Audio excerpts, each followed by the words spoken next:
BJP MP Laxman మనతో పాటు ఉన్నారు. ఇప్పుడు వారిని అడిగి మరిన్ని విషయాలు తెలుసుకుందాం. సార్, ఫోన్ ట్యాపింగ్ మీద ప్రధానంగా బీఆర్ఎస్ ఆరోపిస్తుంది కాంగ్రెస్ మీద. కాంగ్రెస్ బీఆర్ఎస్ ఇద్దరు కలిసి ఆడుతున్న నాటకంలో భాగంగానే ఇవన్నీ కూడా అంశాలు బీఆర్ఎస్ ప్రభుత్వంలో జరిగినటువంటి అవినీతి, అక్రమాలు, కుంభకోణాలు వెలుగులోకి తీసుకొచ్చే ప్రయత్నాలు చేయకుండా ఆ బాధ్యులను కఠినంగా వారి మీద శిక్ష పడే విధంగా చర్యలు తీసుకోకుండా ఇవాళ రేవంత్ రెడ్డి ప్రభుత్వం, కాంగ్రెస్ ప్రభుత్వం కూడా ఆ రకంగా ఇద్దరు వ్యవహరిస్తూ ఉన్నారు. ప్రజల యొక్క వాళ్ళ వైఫల్యాలను, 6 గ్యారెంటీల హామీలను దృష్టి మళ్లించడానికి వారు ప్రయత్నం చేస్తూ ఉంటే వాళ్ళ కేటీఆర్ గారు స్వయంగా వారు ఐటీ మినిస్టర్గా ఉండి వారు బాధ్యత తీసుకోవాల్సింది పోయి 1-2 ఫోన్ ట్యాపింగ్ జరిగి ఉండవచ్చు, జరిగితే అది పోలీసులు మాత్రమే బాధ్యత, మాది కాదు అని చెప్పి వారు తప్పించుకునే ప్రయత్నం చేస్తారు. పోలీసు అధికారులు ఎవరైతే వాళ్ళ కొంతమంది శిక్ష అనుభవిస్తున్నారో, జైలు ఆరోపణలు ఎదుర్కొంటున్నారో, జైలు పాలైనారో, అందులో కొంతమంది తప్పించుకున్నటువంటి అధికారులు ప్రభుత్వ ప్రమేయంతో జరిగింది, ప్రభుత్వ ఆదేశాల మేరకు జరిగిందని చెప్పి వారు చెప్తాను.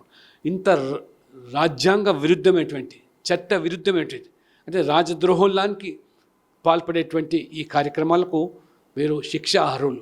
కాబట్టి రేవంత్ రెడ్డి గారికి ఏమాత్రం చిత్తశుద్ధి ఉన్నట్టయితే, గతంలో మీరు కాళేశ్వరం గురించి, మేడిగడ్డ నుంచి మరి ఏదైతే అవాకులు చవాకులు పేలారో, 1000 కోట్లు దండుకున్నటువంటి వాళ్ళు, అదంతా కూడా కక్కిచ్చి ప్రజలకు పంచిపెడతామన్నారు. ఇంతవరకు ఏది కూడా పార్టీకి సంబంధించి కూడా కొంతమంది లీడర్లు ప్రధానంగా ఆరోపిస్తున్నారు, గతంలో మా ఫోన్లు కూడా ట్యాప్ చేశారని చెప్పేసి. దానిపై మీ అందుకనే పూర్తి స్థాయిలో సిబిఐ ద్వారా దర్యాప్తు జరిగితే పాలకు పాలు, నీళ్ళకు నీళ్ళు తేలిపోతుంది. ఇవాళ విపక్షాలు, ప్రతిపక్షాల నాయకుల, పార్టీల యొక్క మరి కార్యకలాపాలు, సంభాషణలు మాత్రమే కాదు, ఉప ఎన్నికల సందర్భంగా అధికార పార్టీ చేసినటువంటి దురాఘాతాలు, ఈ ఫోన్ ట్యాపింగ్ అన్నీ వెలుగులోకి వస్తున్నాయి. అంతటితో వదలలేదు. ఇవాళ ప్రముఖులు, బడా వ్యాపారులు, లేదా నగల వ్యాపారులు, రియల్ ఎస్టేట్ వ్యాపారులు, సెలబ్రిటీసు, సినిమా సంబంధించిన వాళ్ళకు కూడా ఏ రకంగా ట్యాపింగ్ జరిగింది, వాళ్ళ ద్వారా సొమ్ము ఏ రకంగా దండుకున్నారనేది కథలుగా వార్తలు వస్తూ ఉన్నాయి. కాబట్టి సందట్లో సరేమే మాదిరిగా ప్రభుత్వం ఒకటి చేస్తే అధికారులు 2 చేసినట్టుగా 100,000 కోట్ల రూపాయలు ఎలక్టోరల్ బాండ్లు కూడా వాళ్ళతో ఇప్పించారనేటువంటి వార్తలు వస్తున్నాయి. కాబట్టి దీని మీద నిజంగా రేవంత్ రెడ్డికి ఏమాత్రం చిత్తశుద్ధి ఉన్నా, వాళ్ళ ఎమ్మెల్యేలు చెప్తున్న కేసీఆర్, కేటీఆర్ అసలు దోషులని ఎవరైతే మీరు చెప్తున్నారో, నిజంగా వారు దోషులైతే, వారే బాధ్యులైతే ప్రభుత్వం పూర్తిగా బాధ్యత దాని మీద తీసుకోవాలంటే రేవంత్ రెడ్డి నిష్పక్షపాతకంగా సిబిఐ ద్వారా దర్యాప్తు జరపాలి తప్పితే ఏదో నామాత్రం విచారణ పేరు మీద కాలయాపన చేసి వాళ్ళు కూడా సందొట్లో సరైన దొరికిన దాన్ని దోచుకునే దానికి వారు ప్రభుత్వం ప్రయత్నం చేసిన తెలంగాణ ప్రజలకు క్షమించారు.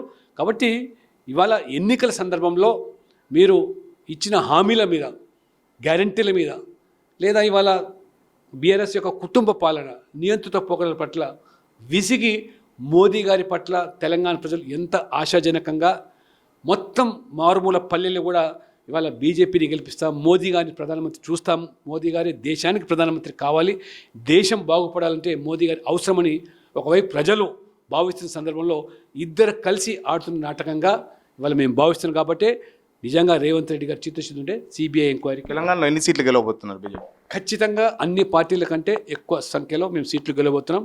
2 అంకెల సీట్లు ఖచ్చితంగా సాధిస్తాం.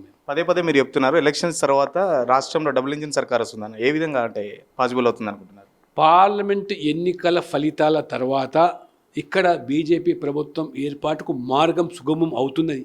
ఏ విధంగా అంటే మీ దగ్గర 8 మంది ఎమ్మెల్యేలు ఉన్నారు, మీరు అంటే ఎవరు సపోర్ట్, కాంగ్రెస్ నుంచి తీసుకుంటున్నారా లేకపోతే బీఆర్ఎస్ సపోర్ట్ తీసుకుంటారా? ఏ విధంగా చెప్తున్నారు మార్గం సుగమం అవుతుందంటే? మేము ప్రభుత్వాన్ని వెంటనే ఏర్పాటు చేస్తామని చెప్పడం కాదు. ఎప్పుడు ఎన్నికలు జరిగిన ఈ రాష్ట్రంలో మీరు ఇచ్చిన గ్యారంటీల హామీలు అమలు చేసి 5 సంవత్సరాలు ప్రజాస్వామికంగా ప్రభుత్వం కొనసాగాలని మేము కోరుకుంటున్నాం. కానీ మీ వైఫల్యాల వల్ల మేము కూల్చడానికి ఏం సిద్ధంగా లేదు. కూలిపోతామని మీరు భావిస్తే దానికి మేము బాధ్యతం కాదు. మీరు కూలిపోతే మేము నిలపడానికి మేము సిద్ధంగా లేదు. ఎప్పుడు ఎన్నికలు జరిగినా ఎన్నికల ప్రక్రియ ద్వారానే ఈ రాష్ట్రంలో బీజేపీ ప్రభుత్వం ఏర్పడి తీరుతుంది. మోదీ తరహా పాలన కావాలని ప్రజలు కూడా కోరుకుంటున్నారు. పెద్ద పెద్ద సీఎం కూడా ఆరోపిస్తున్నాడు ప్రభుత్వం పడగొట్టడానికి బీజేపీ బీఆర్ఎస్ కలిపి కుట్రలు చేస్తుందని. దానిపై మీకు పడగొట్టే ప్రసక్తే లేదు. బీజేపీ పడగొట్టేదానికి ఏమాత్రం కూడా అందులో చొరవలేదు. మీరు పడిపోయేదానికి మీరు నిలిపడానికి మేమేమి సిద్ధంగా లేము. నిలుపుకోవాల్సిన బాధ్యత, పడగొట్టకుండా మీ హామీలు నిలబెట్టుకొని గ్యారెంటీ అమలు చేసే బాధ్యత మీది. కాబట్టి 5 సంవత్సరాలు ఈ ప్రభుత్వం సజావుగా ఇచ్చిన మాటను, హామీలు నిలబెట్టుకొని పనిచేయాలని మేము కోరుకుంటున్నాం. ఎన్నికలు ఎప్పుడు వచ్చినా ఎదుర్కోవడానికి మేము సిద్ధంగా ఉన్నాం.